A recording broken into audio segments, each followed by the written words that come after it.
They're angry, and so is my next guest, the former Minnesota Governor Jesse Ventura, author of a new book, They Killed Our President, 63 Reasons to Believe There Was a Conspiracy to Assassinate JFK. So in the chair is Jesse Ventura. Welcome to you, Jesse. Thanks, Piers. Always a pleasure. So, has the government of the world's greatest superpower really shut down, or is this just some vast conspiracy? Well, you know, they're shut down, and I guess my question would be, since the government shut down, that should mean we shouldn't have to pay any taxes, right? Yet it's not going to work that way, is it? Even though they're not working, we're still going to be paying. I think it's time for a revolt in this country. I've been advocating a revolution for years now. Revolutions don't have to be violent, but we need one, and I would tell everybody here, vote them all out of office, and wait, don't vote in a new Democrat or Republican. Vote for anyone but Democrats and Republicans. Well, it's quite interesting, actually, because let's take a little look around this room here, because I did a little sample. You weren't all hand-picked for any political persuasion, but how many people here are Republicans? So just a few hands. How many are Democrats? A few more hands. And how many are neither Republican nor Democrats? So you are the Jesse Ventura future of American electorate. We are the majority. But how much of that do you think, this is just a random section of people that pitched up to watch the show, but how much of this is down to just general dissatisfaction with the American political system? Well, it's because the Democrats and Republicans have created this corrupt system, and they've been in charge now for 150 years. They've created a system that's based completely on the concept of bribery. If you pay them and bribe them, you get audience with them. If you don't, you're out the door. And so we need to get away from this concept of bribery. And that's why I'm considering making a run. But I need to, a couple things have to happen first. But I would run on this, ladies and gentlemen. My simple campaign would be this. I would give you the opportunity to elect the first president of the United States that does not belong to any political party since George Washington. He is our only president that belonged to no political party. And I think it's high time we elect someone that does not belong to these two gangs, because it's the gangs that dictate what's going on. This is all gang warfare here.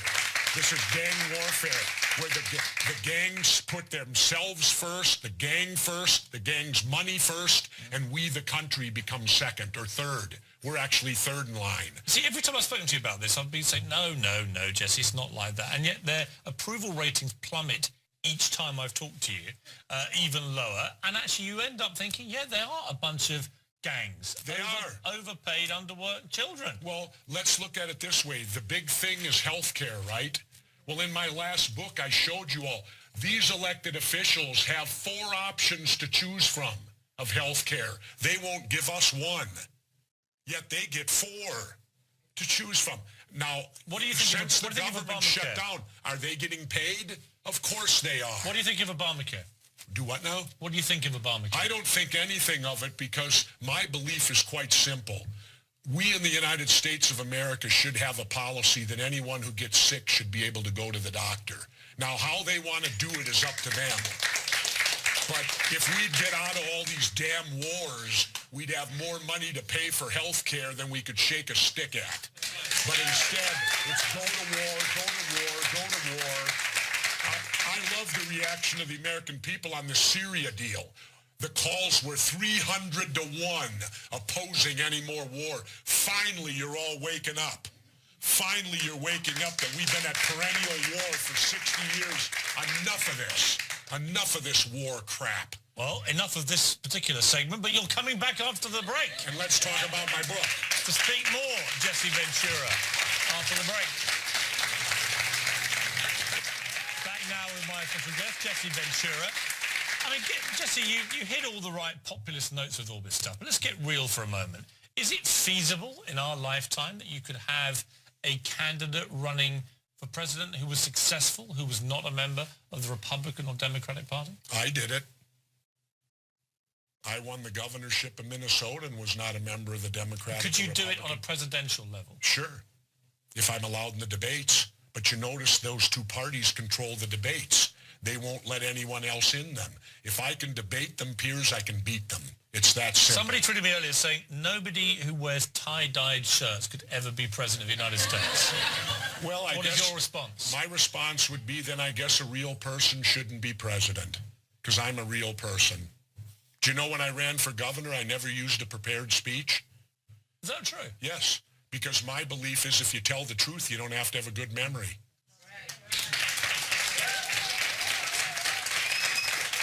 You've written a new book.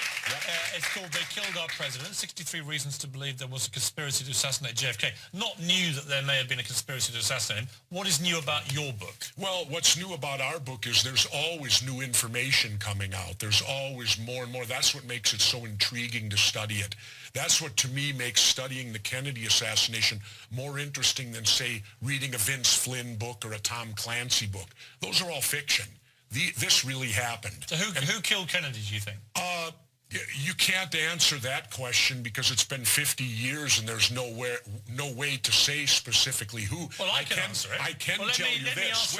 I can tell you this. It wasn't Lee Harvey Oswald. Well, I think it was. And in fact, I interviewed a guy called Clint Hill, who was the bodyguard. If you see the footage of the cavalcade and the bullets coming, he's the guy that jumps on the back. Yep.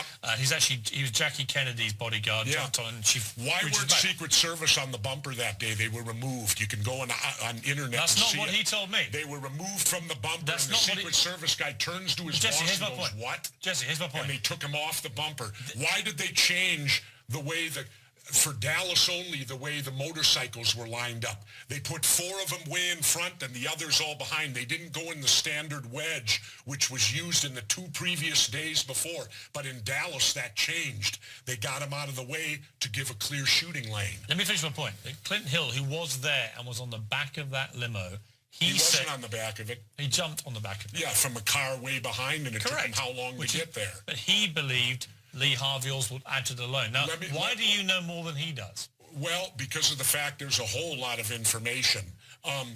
It's so obvious when you read this book. I'll let you people be the judge. Read the book. It's so obvious. The Secret Service... who do you think did it? The Secret Service protected Kennedy more after death than they did when he was alive because they illegally took the body out of Texas. Autopsy by law should have gone on there. Lyndon Johnson, the car was a crime scene. Everybody knows tape goes around a crime scene until forensic gets through with it. Monday morning, that car was in Michigan being refurbished, already moved. Jesse, no one was allowed to see the car. Who do you think killed There's multiple JFK? Choices. Well, give me one. Well, Kennedy made tremendous amount of enemies. The military-industrial complex hated him because he wouldn't go to war in Cuba. He was already withdrawing troops from Vietnam. There would have been no Vietnam War. Him and Khrushchev were actually back-channel communicating, and they had both planned on ending the Cold War by 1965. Khrushchev was taken out of power. They were doing it via Pope John in the Vatican. The Pope died, and Kennedy was murdered. We had the Cold War for 20 years. So what does your brain tell you is the most likely? Kennedy was going to take away the oil depletion allowance, which is what all oil guys use to make big money so that they can make $30 million a year and pay no taxes. So he had big oil mad at him. He had the military-industrial complex mad at him. Plus, he was doing the first move towards human rights in this country, which the South hated him for. So you've got multiple choices of many. You've written a book about it. Well, what do you think is the most likely theory? I think that here's the deal. There were 2 conspiracies that took place. The first conspiracy was the actual one to murder the president. The second conspiracy was to cover it up after it happened. Both of those took place. Now, you have separate players on both sides of that. Well, look at it this way.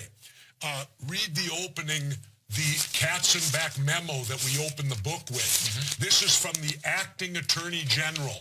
And he states, Monday morning, we must convince the people Oswald acted alone, that he had no one with him, and that if he went to trial, he'd be convicted. This is Monday morning before they've looked at one shred of evidence. The acting attorney general of the United States sends this memo to the new president. And that's exactly what he says is exactly, and they said, we need to form a commission to rubber stamp all this so that we don't have any type of congressional or other investigations. Woe be that we would have a real investigation. Jesse, you're a straight talker. I've now asked you multiple times. You've written a book about this. I can't tell you who I've did given it. you my theory, which is the pretty commonly held one. It was Lee Harvey Oswald. He couldn't make the shots. I've cited my source, who was one of the Secret Service detail who actually went on the car, and he says he acted alone.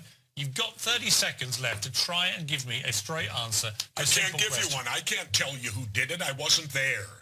And it's unfair to ask a question. You think you've won the argument simply because I can't name who did it? Yes, I do. Well, okay, James Files was the shooter on the grassy knoll. He's already confessed to it in prison. You had the confession of E. Howard Hunt on my TV show, yet mainstream media said not a word about it. Hunt confessed. LBJ knew. He went right down the chain of command. It was called The Big Event. It was his deathbed confession to his son. Yet no You've only given me media so far. covers it. You've only given me 6 reasons so far. There are 63 reasons to believe in this book. There was a conspiracy to assassinate JFK. As always, Jesse, you are a compelling talker when it comes to these things. I don't know how much I believe, but I love the way you tell it. Read the book. I urge people to read it. It's a good talking point. Read Good it. to see you. All right.